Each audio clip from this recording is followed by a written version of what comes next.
Hello everyone, welcome back to our channel. তোমার সবাই কেমন আছো? আই হোপ ভালো আছো। আমি কিন্তু অনেক ভালো আছি। এতক্ষণ থেকে ভিডিওর স্টার্ট করিনি, এখন আর কি স্টার্ট করছি। আর সকালে খাচ্ছি আজকে হচ্ছে ভাত ভাজা। অ্যাকচুয়ালি সকাল নেই, এখন কিন্তু 12টা বেজে গেছে। ঘুমের থেকে দেরি করে উঠি, তার জন্য খাওয়াটাও দেরি হয়ে যায়।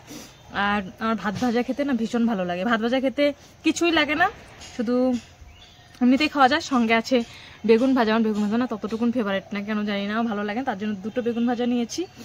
আর ভাত ভাজাটা যে হয়েছে দারুণ, দারুণ। আর তোমরা লক্ষ্য করবে, ভাত ভাজা সবাই খায় হচ্ছে শীতের টাইমে। আর আমার কাছে না বিরিয়ানির থেকে ভাত ভাজাই ভালো লাগে। বিরিয়ানি আমি জানি না কেন তো ভালো লাগে না। ভাত ভাজার মধ্যে ঝাল ঝাল ঝাল ঝাল আছে, পেঁয়াজ দিয়ে ভাজলে না আমার কাছে এত ভালো লাগে, এত ভালো লাগে বলার বাইরে। তোমাদের কেমন লাগে ভাত ভাজা আমাকে জানিও।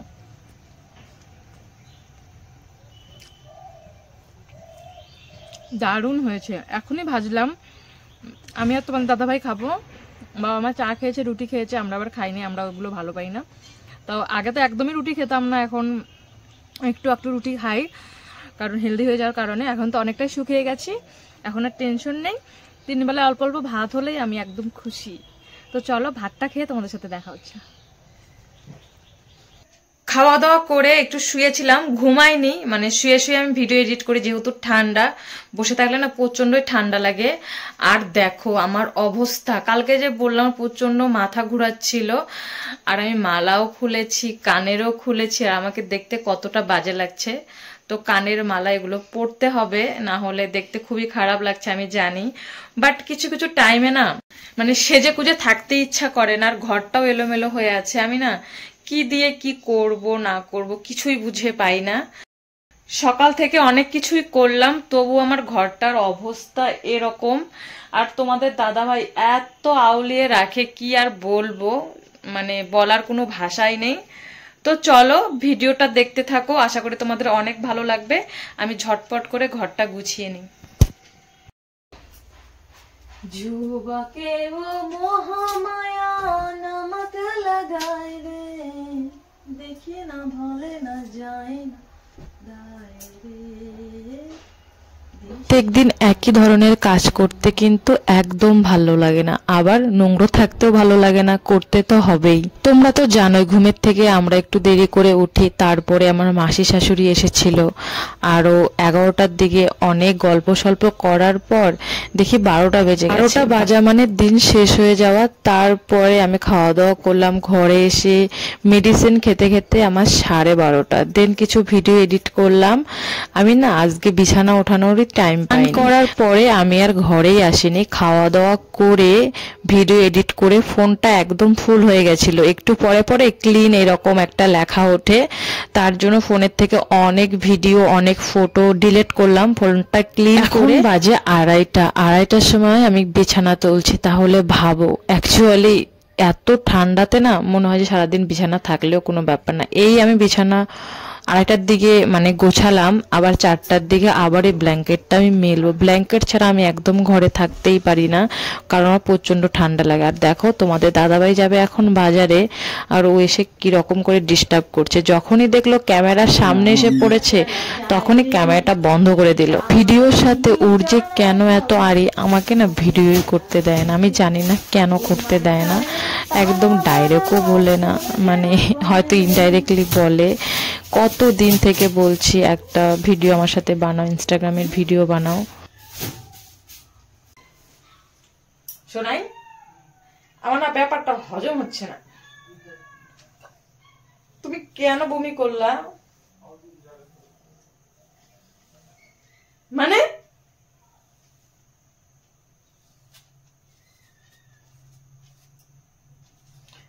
কেমন জানি করো একটা মহিলার সাথে। তোমাদের দাদা ভাইকে এই কথাটা কেন বলছে, কালকে আমি রাত্রে 2টোর দিকে একবার জাগনা পেয়েছিলাম, তখন দেখি আমাদের ঘরের পাশে আর কি তোমাদের দাদা ভাই উল্টি করেছে। আর আমি বারে বারে জিজ্ঞাসা করছি, তুমি উল্টি করেছো কেন, উল্টি করেছো কেন? কিছুতেই বলছে না, এটা বাহানা দিচ্ছে সেটা বাহানা দিচ্ছে, বলছে যে গ্যাস হয়ে গেছিল। হয়তো গ্যাসই হয়েছে, ও কিন্তু বমি করে না কখনোই, আর কি ড্রিঙ্ক করে না, আমি দেখিনি যে ও ড্রিঙ্ক করে এসেছে।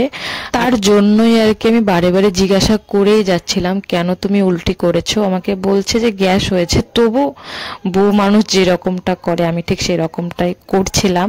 তো ছাড়ো ওসব, এখন দুপুর হয়ে গেছে, চুলটা আশ্রিয়ে নিলাম আর রান্না করতে হবে। তোমাকে না লেখা চিঠিটা ডাক বাক্সে রাখো কোণে, সাদা খামের না লেখা নাম এঁকেছে তার গানে। তোমাকে না লেখা চিঠিটা ডাক বাক্সে রাখো কোণে, সাদা খামের না লেখা নাম আজকে খাওয়া দাওয়া করতে করতে সন্ধ্যা লেগে গেল। 4:30টার দিকে খাওয়া দাওয়া হয়েছে, জাস্ট একটু বসলাম, সন্ধ্যা লেগে গেছে। এখন দেখি সন্ধ্যা দিয়ে আসি। আর সন্ধ্যা দেওয়া তোমাদেরকে কি দেখাবো, আর সব জায়গায় লাইট ঠিকঠাক নেই না, মানে এর জন্য তোমাদেরকে দেখাতে পারি না, লাইট ছাড়া ক্যামেরা একদম বাজে আসে। তো চলো সন্ধ্যাটা দিয়ে আসি। আর আমার ফোন আজকে আমি সারাদিনেও চার্জে, সেই কালকে রাত্রে চার্জে দিয়েছিলাম, আজকে ফোন টিপতেই পারি। এদিকে 1টার দিকে একটু ফাঁকা হয়েছিলাম, 1টার দিকে 2-1টা ভিডিও এডিট করেছি আর মোবাইলটা একটু ক্লিন করলাম। তো আজকে ফোনও টিপতে পারিনি, ফোনে চার্জ আছে 30%-এর মতো, বাট একটু পরে আমার ফোনে আবার কাজ আছে, ফোনে একটু চার্জ করতে হবে। তো ফোনটা চার্জে দিয়ে সন্ধ্যা দেই, তারপরে একটু রেডি হতে হবে, হালকা করে রেডি হবো, মানে কোনো জায়গায় যাবো না, একটু রেডি হই, কারণ চোখ মুখ একদম বসে গেছে, জানি না কেন বসে গেছে। জানো তো, সন্ধ্যা দেওয়ার পর আজকে আমার ইচ্ছে করছিল একটু সাজুগুজু করতে। অনেক দিন থেকে সাজুগুজু করি না, অ্যাকচুয়ালি আমার সাজতে ইচ্ছা করে না, কোথাও বেরো হই না। আজকে ভাবলাম ঠিক আছে সন্ধ্যার দিকে একটু সাজবো। আমি তো সেজেছি, আমার মনে হলো তোমাদের দাদাভাই এসে হয়তো আমার তারিফ করবে, ও আমাকে নোটিসই করেনি যে আমি কি সেজেছি। তোমরাও কি তোমাদের দাদা ভাইয়ের মতন এখনো নোটিস করতে পারোনি? অ্যাকচুয়ালি আজকে দেখো আমি ঠোঁটে হালকা করে লিপস্টিক পরেছি। আগে যখন আমি কাজ করতাম সবসময় লিপস্টিক পরে যেতাম, হয়তো লিপস্টিকের জন্যই লোকে আমাকে চিনতো। আমি কি বলছি, লিপস্টিক না লিপস্টিক, যাই হোক তোমরা বুঝে নিও, আমার অনেক মানে এরকম ভুল হয়ে থাকে। এখন তো একদম লিপস্টিক পরা হয় না, আজকে মনে হলো লিপস্টিক পরি। তো আমাকে লিপস্টিক পরলে কিরকম লাগে, হালকা করে পরেছি, তো অবশ্যই কিন্তু বলো যদি ভালো লাগে, তাহলে আমি লিপস্টিক পরবো, একটু সেজে গুজে থাকবো। আমারও ভালো লাগে সাজুগুজু করতে, আগে না মানে আলাদাই ছিলাম, হঠাৎ করে সন্ধ্যার সময় সেজে গুজে বসে থাকতাম এরকম। মা কিন্তু জানেই না যে আমি ক্যামেরা ওপেন করে রেখেছি, যদি জানে তাহলে বলবে, আমি যেখানে আছি সেখান থেকে কেটে দেবে, আজকে আর না কাটবো না। মা আমাদের ঘরে এসেছিল সরিষার তেল নিতে, ঠান্ডার দিনে কিন্তু সরিষার তেল মাখলে অনেকটাই আর কি ঠান্ডাও কাটে আর শরীরের শুষ্ক শুষ্ক ভাবটাও কিন্তু কাটে। তোমাকে না লেখা চিঠিটা ডাক বাক্সে রাখো কোণে, সাদা খামের না লেখা নাম এঁকেছে তার গানে।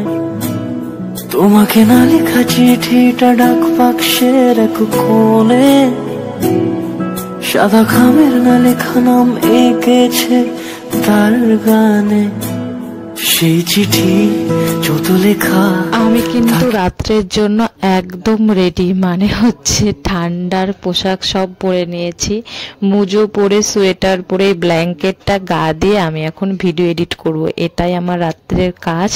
আর তোমাদের দাদাভাই জানো তো এখনো কিন্তু বাজার থেকে আসেনি, জানি না কখন আসবে। তোমাদের দাদাভাই কিন্তু বাজার থেকে এসে খাওয়া দাওয়া করে আবার দোকানেও চলে গেল, আর আমি এখন খাচ্ছি আর হচ্ছে মিষ্টি। আমার তো পরোটা খেতে ততটা ভালো লাগে না, কিন্তু তোমাদের দাদাভাই এগুলো জিনিস ভীষণ ভালো। আমার না প্রচন্ড পরোটা খেলে গ্যাস হয়, তার জন্য আমি পরোটাটা সবসময় ইগনোর করি, কিন্তু তোমাদের দাদাভাই আমাকে পরোটাটা দিল, তার জন্য আর কি খেলাম। অ্যাকচুয়ালি একটু আগে তোমাদের দাদাভাইয়ের সঙ্গে আমার একটু লেগেছিল ফাইট, আমাকে খেতে বলল, যদি আমি না খেতাম তাহলে যে ছুঁড়ে ফেলে দিত তাহলে আমার আরো বেশি খারাপ লাগতো, তার জন্য আর কি খাচ্ছি। তোমাদের দাদাভাই একটা পরোটা খেলো আর আমি একটা পরোটা খাচ্ছি, আর বিছানায় খাচ্ছি এরকম না, বিছানাতে কিন্তু একদম লাগাইনি। তোমাকে না লেখা চিঠিটা ডাক বাক্সে রাখো কোণে, সাদা খামের না লেখা নাম এঁকেছে তার গানে। তোমাকে না লেখা। আমি এরকমই মেয়ে, যে কাজটা আমি করি সেই কাজটা না মন দিয়েই করি। আমি একটু তাড়াতাড়ি খাচ্ছি, অ্যাকচুয়ালি একটা গোটা পরোটা খেতে মাত্র আমার 1.5 মিনিট টাইম লেগেছে। আমি না সেরকম ভাব মেরে লেজি মেরে খেতে পারি না। তো চলো এই ভিডিওটা এখানে এন্ড করছি, দেখাবে নেক্সট ভিডিও।